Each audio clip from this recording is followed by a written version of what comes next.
as you may be aware, the elections are upcoming next year in Nigeria, 2027. I'm aware. And there's, even domestically, there's been a lot of questions about how our elections are run in the process. And speaking with Nigeria specifically, do you feel there's anything more that, obviously you have your bill here, is there anything more that the United States can be doing in support, either politically or other ways, that really allow for a fair and free election over there, as opposed to just a formality, and that really speaks hope into the millions of Nigerians that see some of the corruption on a daily basis that you've witnessed firsthand?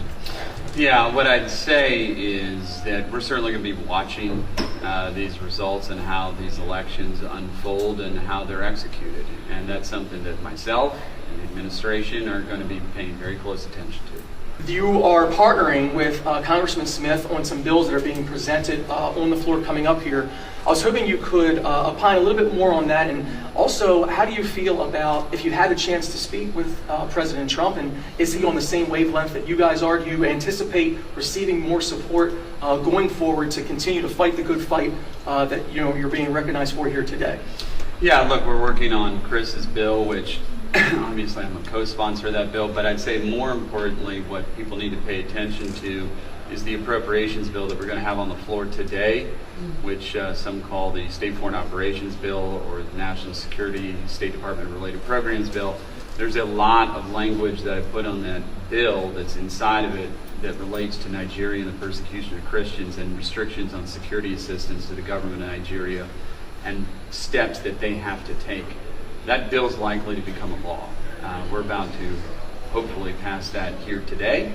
And so there's some pretty strong and aggressive language in that bill that's going to be binding as it relates to our relationship to Nigeria moving forward. And yes, I continue to work with the administration on next steps that we're going to take. I'm actually going to see President Trump tonight. I'll be having dinner with him and some other members. So yeah, I continue to talk to him about these issues, and it's very important to him. He just brought it up in one of his speeches just recently. Receiving the support today and seeing the appreciation from everyone here on your support and the work that you've done. Well, thank you. We are called by our Lord to care for our brethren, the least of our brother, and they're certainly not the least.